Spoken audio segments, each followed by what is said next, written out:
What is going on, ladies and gentlemen of YouTube? My name is Prodigy and welcome to another video on the channel. You guys were so happy and appreciative that I shared with you guys some of the interviews from Nomura from the Ultimania about Kingdom Hearts 3's artwork, and I said that if you guys came through with that video and were interested enough that I would continue to cover the other interviews where he talks about the other artworks that he has made for the series as well. Today we're going to be talking about Dream Drop Distance's artwork. There's 4 pieces of artwork from Dream Drop Distance that he talks about, so this video might end up being the same length as the last one, a little bit, probably a little shorter, but let's just get right into it. Starting from the top, Sea of Clouds. Since the composition of the first picture I drew, Distance was too bold to use easily, I quickly drew this new piece with ease of use in mind. I drew each of the 3 on separate layers and organized it so their positions could be adjusted. Even though I drew it in a rush, I like it. I think I managed to convey the tagline in a simple way. Darkness becomes light, light falls into darkness. And I think everyone kind of got this meaning from the artwork, especially after beating the game. I wonder what people thought of this before Dream Drop Distance came out. I know I was like way too young to even really think about this. I didn't become a hardcore fan of the Kingdom Hearts series, I'd say, until Dream Drop came out. I was always a big fan of the series, but Dream Drop was the game that really made me love the story of Kingdom Hearts as much as I did. And I know that's weird to some people, but I may explain that in a different video. But as we know, in Dream Drop Distance, Sora, he pretty much falls to darkness, and Riku, he really rises up in that game.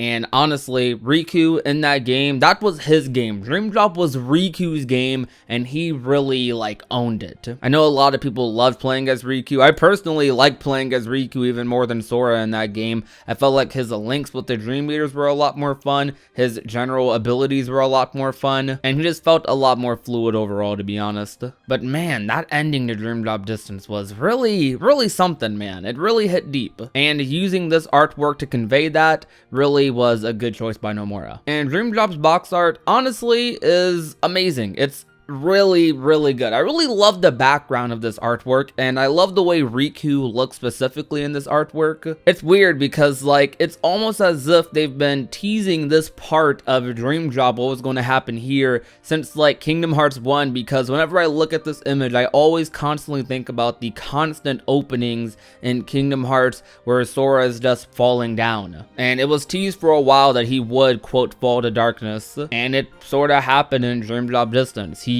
was the closest he had ever been to that point. But anyways though, continuing. Twilight. While drawing Sea of Clouds, I thought it was meaningful that it could be looked at upside down, so I made another version just in case. The Japanese word Hakumay, I think I pronounced that right, can refer to the light of both sunrise and sunset, and since this is a picture where it could be either, I made that the title. It's not a simple reversal of Sea of Clouds is Riku falling to save Sora, or Sora rising out of reach. It can be seen both ways. Sea of Clouds actually has the same meaning, and that's very interesting as well too. And to a lot of us, although this artwork seems like he just basically flipped the images, which it does definitely look like that, it still looks really good, and I like the coloring in the background. And I feel like this is like a reference also to the drop mechanic in Dream Drop Distance, which is of course a major thing in that game. So looking at both of the covers like side by side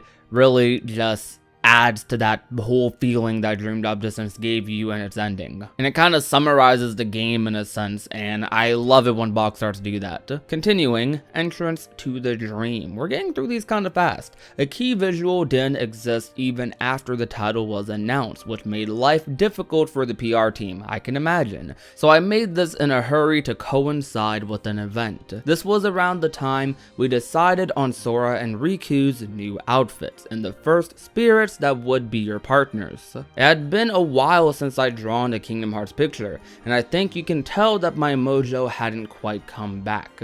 Really? I actually like this artwork quite a lot. Nomura feels like his mojo didn't come back in this picture, and he feels like it's rushed. Honestly, I like it a lot. But I'm a fan of Dream Drop's art style in general. Like, I like the whole colorful thing that Nomura goes for with that game. The aesthetic of it is extremely pleasing. I even made a tweet the other day saying how I feel like Dream Drop Distance is probably the most beautiful Kingdom Hearts game that isn't in Unreal Engine. And I truly mean that. And that can kind of go for some of the artworks in a way as well, because they have that similar like feeling to them that the actual in-game like models and textures and stuff give me. Like, the game is just so colorful, and this artwork is really colorful as well, and it just stands out to me because of that. I especially love the way Sora looks in this picture. Though, moving on, the next one is a very interesting one because personally, I've never seen this artwork before. Maybe it was in some end credit scene or something and I'm not remembering it,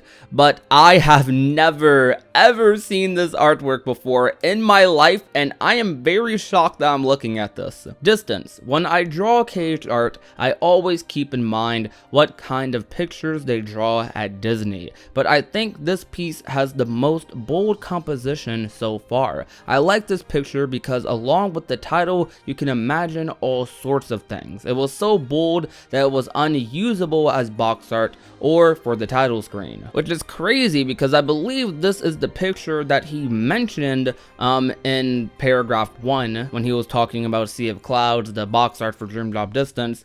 I think he made this with the intention of it being the box art, and if this was the box art, then I don't even know what I would say. It just looks really cool, and I don't really know how I feel about it. It is a very, very bold image. I will say that right now. And honestly, I don't even know like what I can get from this. Like, I'm imagining all sorts of things like Nomura said. Like, every time I think about one thing that this artwork may mean, it branches off into another thing it could possibly mean. I want to point out, Nomura is really, really good at drawing backgrounds. I've realized he's good at drawing everything, to be honest. But them clouds, that sky, those are definitely some things that he is amazing at. I mean, sky and water and all that stuff definitely have a lot of symbolism in Kingdom Hearts games, even among the character names, so I guess that would make sense. Now, Nomura did make one artwork that is easily one of my favorites, probably like top 3 Nomura artworks, to be honest,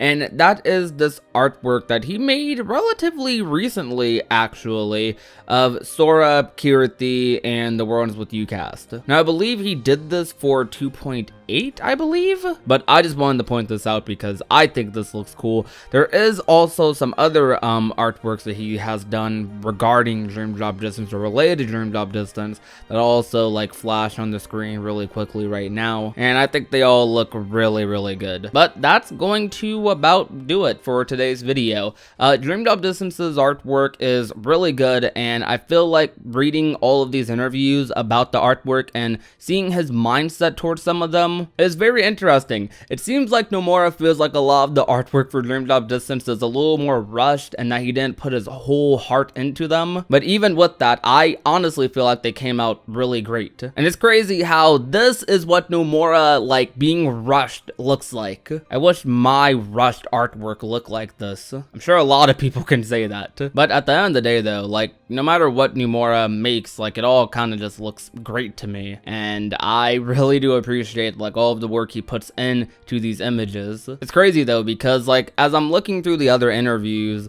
like even though he says he lost his mojo, like I honestly feel like he didn't, because a lot of the current artwork looks just as good as some of the artwork he had back in the day. And some might even say some of it looks even better. Like, I think some of the Kingdom Hearts 3 artwork is some of the best work he's ever done, and especially for Union Cross. Like, Union Cross, we can talk trash about that game, talk good about that game all day. I know everyone's very mixed on it, but honestly, the artwork he does for Union Cross is absolutely beautiful. Though, like I said earlier, that's going to be about it for me. Next video, once again, if you guys enjoy videos like this, come out and support the video, leave a like, share the video with a friend or family member. Next video will likely be talking about Days, Birth by Sleep Recoded, all of the artwork that had to do with those games, and it should be really fun. But once again, thank you guys for watching. My name is Prodigy, and I will talk to you guys soon. Peace out.